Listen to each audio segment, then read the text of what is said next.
Good morning, children. Coming back to the chapter 6, class 7, organs of government. We have learnt in the last class about the speaker of Lok Sabha. Now I'm going to teach you about the casting vote, how we can cast a vote in the houses of the parliament.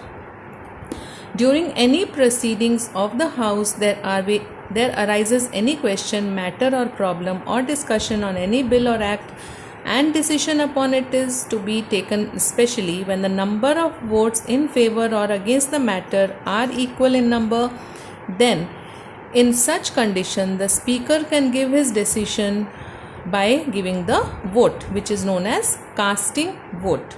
तो अगर जो parliament में जब हम कोई भी bill pass करवाना चाहते हैं, उसे एक्ट बनाना चाहते हैं, या फिर जो कॉन्स्टिट्यूशन में हमारे रूल्स एंड रेगुलेशंस लिखे गए हैं उनमें कुछ चेंजेस या बदलाव लाना चाहते हैं, तो क्या होता है, वहाँ पर बिल पास करने के लिए वोटिंग की जाती है. और अगर मान लीजिए कि उसके बिल के फेवर या अगेंस्ट में इक्वल नंबर ऑफ वोट्स हैं, मतलब जितने लोग चाहते हैं कि वो बिल आए और जितने लोग नहीं चाहते कि वो बिल आए, दोनों सेम है, तब जो स्पीकर हैं उनका वोट बहुत ही कीमती और मान्य माना जाता है, क्योंकि जो स्पीकर हैं वो फिर अपना डिसाइडिंग वोट दे देते हैं कि उनको फॉर में जाना है या अगेंस्ट में जाना है, और उस स्पीकर के दिए गए वोट को क्या कहते हैं, कास्टिंग वोट.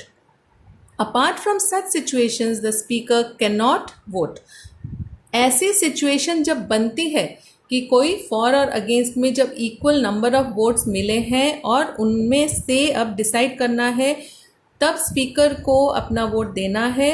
उसके अलावा कभी भी स्पीकर जो है फॉर या अगेंस्ट में वोट नहीं करते हैं. Shri Ganesh Vasudev Mavalankar was the first speaker of Lok Sabha. सो ये एक बहुत ही इम्पॉर्टेंट नाम है, ये आप लोगों को हमेशा याद रखना पड़ेगा, क्योंकि कभी कभी कॉम्पिटिटिव एग्जाम्स में, जीके में भी ये पूछा जा सकता है. Who was the first speaker of Lok Sabha? So you have to से Shri Ganesh Vasudev मावलांकर. In the absence of the speaker, the proceedings are conducted by the deputy speaker. तो अगर कभी स्पीकर को छुट्टी लेनी है या बीमार है या फिर किसी वजह से वो पार्लियामेंट में नहीं आ पाए हैं, तब उनकी जगह पर डेप्यूटी स्पीकर काम संभालते हैं. In the absence of the speaker and the deputy speaker, the proceedings of the Lok Sabha are conducted by a speakers panel consisting of senior, experienced and who are familiar with the proceedings of the parliament experts from different political parties. तो कभी ऐसी situation भी आए कि speaker और deputy speaker दोनों नहीं है, तब लोकसभा में कोई भी इम्पॉर्टेंट मीटिंग है, प्रोसीडिंग्स है, उसको कंडक्ट करने के लिए स्पीकर्स का एक पैनल सिलेक्ट किया जाता है. और इस पैनल में कौन कौन होता है? बहुत ही सीनियर और एक्सपीरियंस्ड लोग होते हैं, जो सभी पार्टीज़, लोकसभा के जितनी भी पार्टी मेंबर्स हैं, सबका एक एक रिप्रेजेंटेटिव लिया जाता है और उन सबका एक पैनल बनाया जाता है. तो वो जो पैनल है उसमें सब सीनियर और एक्सपीरियंस लोग हैं, जिनको पार्लियामेंट की जो प्रोसीडिंग्स हैं उसके बारे में सब नॉलेज है, उन्हीं को सिलेक्ट किया जाता है. Okay, now we come to the next topic, that is, when can a bill become an act?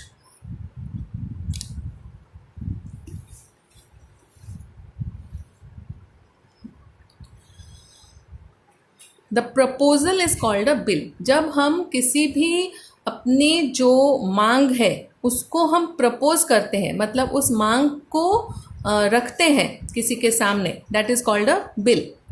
The parliament does the important work of augmentating the old laws, framing new laws and nullifying obsolete laws. तो जो parliament है उनका काम क्या है? उनका काम है प्रोटेक्टिंग द ओल्ड लॉज. जो पुराने लॉज बनाए गए हैं, जो पुराने हमारे कॉन्स्टिट्यूशन जब लिखी गई थी उसमें जो भी रूल्स एंड रेगुलेशंस लिखे गए थे, उनको प्रोटेक्ट करने का काम पार्लियामेंट करती है. And apart from that, framing new laws, मतलब जब हम कोई भी अभी देखो, जब से हमारा इंडिपेंडेंस हुआ है उसके बाद से अब तक, in the 73-74 years, we have changed so much. we have done so much of science and technology development, we have done so many types of improvements.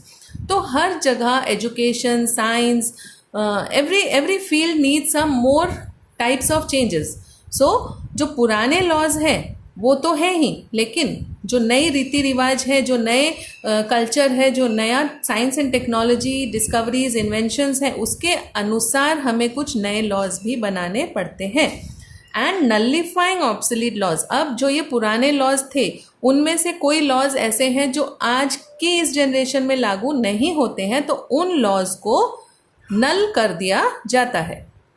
Any of the bills, either ordinary bill, money bill or the bill to amend constitution can become an act by passing through the following process.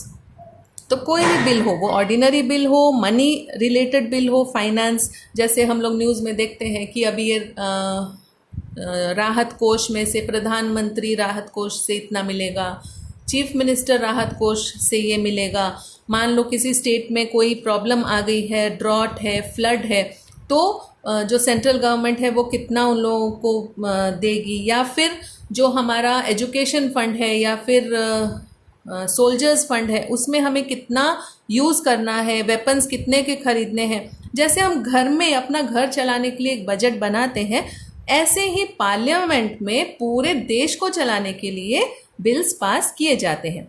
So ordinary bill, money bill or the bill to amend constitution can become an act by passing through the following process.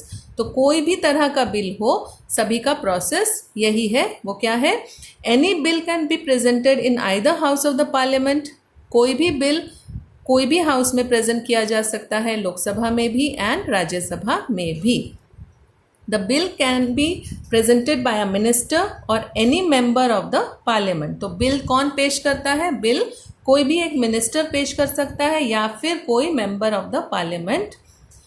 If any dispute arises between the two houses of the parliament regarding any bill, the president can call a joint sitting of both the houses of the parliament. तो पहले जो है वो bill Lok Sabha में पास होता है, फिर लोकसभा के बाद वो राज्यसभा में पास होता है. अब मान लो कि कभी कभी ऐसा भी होता है कि लोकसभा ने यस बोल दिया, लोकसभा में वो बिल पास हो गया, बट राज्यसभा के मेंबर्स कहते हैं कि नहीं, हमें ये बिल नहीं चाहिए, हम इसको साइन नहीं करेंगे, हम इसको पास नहीं करेंगे.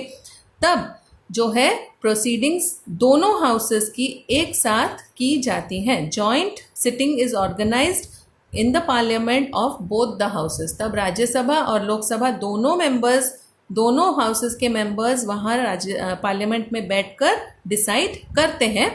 Where in the bill can be passed by majority. तो वहाँ पर फिर वही होता है, वोटिंग होती है, और फिर जिस किसी को भी मैक्सिमम वोट मिलते हैं फॉर या अगेंस्ट, तब वो बिल या तो पास होता है या नहीं होता है. Then the bill becomes an act if it is passed by a majority of the members of both the houses. तो majority of the members, जितने members present है, हमने लास्ट पॉइंट में पढ़ा था कोरम, कि इतने कोरम हो 1/10 of the members अगर वो present हैं असेंबली में. अब मान लो कभी कभी ऐसा भी होता है कि सब मिनिस्टर्स डिसाइड करते हैं कि आज तो पार्लियामेंट में ये बिल पास होने वाला है और हमें तो ये चाहिए नहीं, इसलिए हम जाएंगे ही नहीं. पर उनके ना आने से कोई फ़र्क नहीं पड़ता है. 1/10 मेंबर्स जो प्रेजेंट हैं, वो अगर वहाँ पर प्रेजेंट हैं और उन्होंने वोटिंग में येस या नो कहा है, तो वो बिल उसी तरह से एक्ट बन जाता है. Then the bill becomes an act if it is pass by majority of members of both the houses.